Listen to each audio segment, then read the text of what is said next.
الحمد لله القائل ومن آياته أن خلق لكم من أنفسكم أزواجا لتسكنوا إليها وجعل بينكم مودة ورحمة إن في ذلك لآيات لقوم يتفكرون أشهد أن لا إله إلا الله وحده لا شريك له وأشهد أن محمدا عبده ورسوله اللهم صل وسلم وبارك على سيدنا محمد وعلى آله وصحبه أجمعين أما بعد فيا أيها المسلمون اتقوا الله أوصيكم وإياي بتقوى الله فقد فاز المتقون قال الله تعالى يا أيها الذين آمنوا اتقوا الله حق تقاته ولا تموتن إلا وأنتم مسلمون. Muslimin yang dirahmati Allah sekalian, saya menyeru agar kita sama-sama meningkatkan ketakwaan kita kepada Allah Subhanahu wa taala dengan melaksanakan segala perintahnya dan meninggalkan segala perkara yang dilarangnya. Semoga kita semua diberikan kebahagiaan dan kejayaan dunia dan akhirat. Pada hari yang mulia ini, mimbar akan membicarakan khutbah bertajuk kukuhkan ikatan perkahwinan, elakkan penceraian. Hadirin jemaat yang dirahmati Allah Subhanahu wa taala, perkahwinan merupakan satu ibadah dalam Islam. Ia juga merupakan satu ikatan perjanjian yang diikat oleh Allah Subhanahu wa taala antara seorang lelaki iaitu suami dengan seorang perempuan iaitu isteri. Al-Quran ada menggambarkan betapa kuatnya ikatan antara suami dan isteri yang sangat rapat dan mesra, seperti pakaian yang dapat memelihara si pemakainya. Firman Allah Subhanahu wa taala surah Al-Baqarah ayat 187, Hunna libasul lakum wa antum libasul lahun. Isteri-isteri kamu itu adalah sebagai pakaian bagi kamu dan kamu pula sebagai pakaian bagi mereka. Keperluan suami dan isteri kepada pasangannya adalah sama seperti keperluan mereka kepada pakaian. Oleh itu, ayat ini mengumpamakan suami dan isteri sebagai pakaian bagi pasangan masing-masing kerana mereka saling melindungi antara satu sama lain. Sekiranya fungsi pakaian adalah bagi menutup keaiban tubuh badan dan menjaganya daripada sebarang kemudaratan, suami dan isteri pula akan menjaga kemuliaan pasangannya, memelihara kehormatan dan dapat memberikan ketenteraman. Akhirnya akan lahirlah ketenangan dan kebahagiaan buat mereka. Perkahwinan dan hidup berkeluarga juga dapat membantu seseorang untuk mencapai kesempurnaan dalam kehidupan beragama. Ianya amat dituntut dalam Islam dan merupakan sunnah Rasulullah sallallahu alaihi wasallam. Hadis daripada Aisyah radhiyallahu anha bahawa Rasulullah sallallahu alaihi wasallam bersabda, "An-nikahu min sunnati, faman lam ya'mal bi sunnati falaysa minni." Nikah termasuk dalam sunnahku. Siapa yang tidak mengamalkan sunnahku, maka dia tidak termasuk dalam golonganku. Hadis riwayat Imam Ibn Majah rahimallahu taala. Antara tujuan disyariatkan perkahwinan adalah bagi melatih kesabaran menjaga kehormatan manusia, kesucian zuriat, keturunan yang mulia dan mewujudkan kasih sayang dan tanggungjawab dalam rumah tangga yang dibina. Maka dengan ini akan terhasillah ketenteraman jiwa dan perasaan kasih sayang antara dua keluarga meliputi ibu bapa, saudara mara hinggalah kepada anak-anak. Namun begitu, ada kalanya ketenangan dan kemesraan dan perasaan kasih sayang yang telah dibina tidak berkekalan dan berakhirnya sebuah ikatan perkahwinan.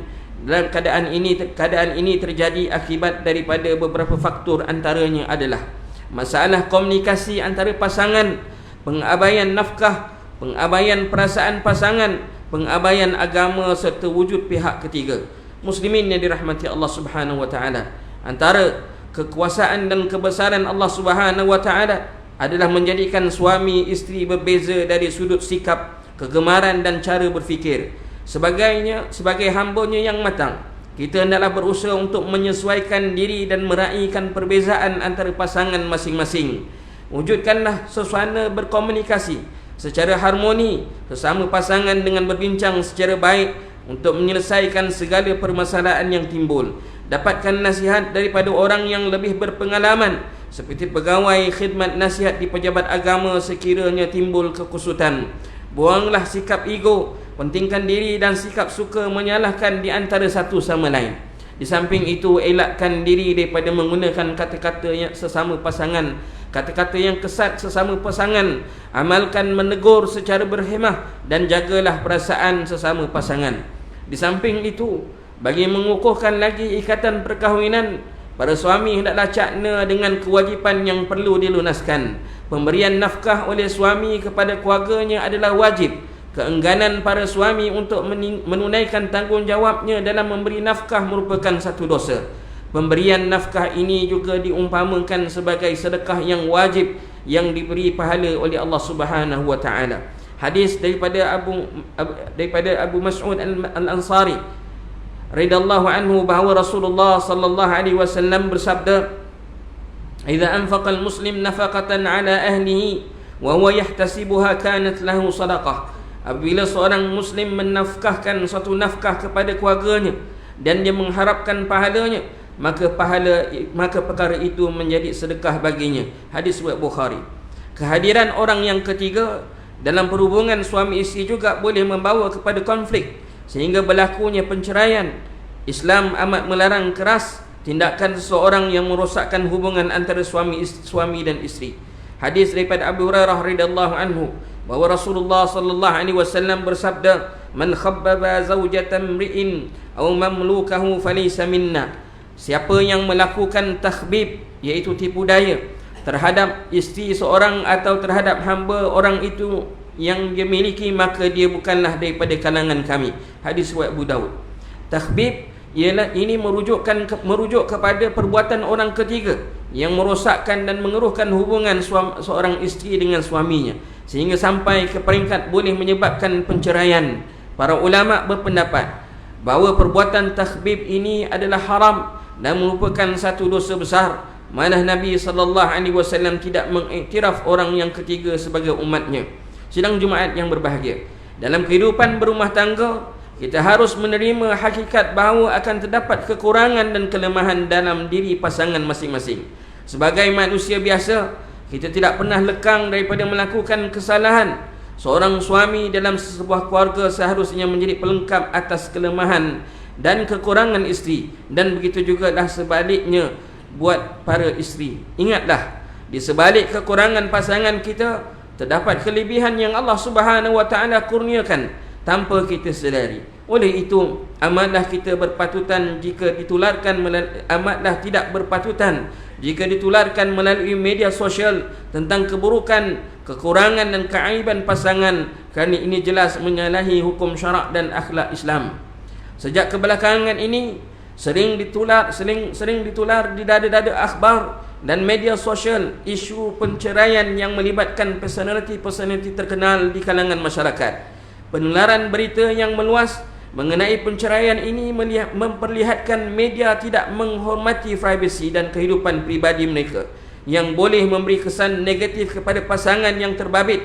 Perceraian bukanlah sesuatu yang harus digembar-gemburkan kerana ianya merupakan satu pengalaman yang sangat pribadi, pahit dan menyakitkan. Media seharusnya berperanan untuk membina masyarakat yang positif dan sihat, bukan memburukkan lagi keadaan. Media seharusnya menyampaikan berita yang berbimbang.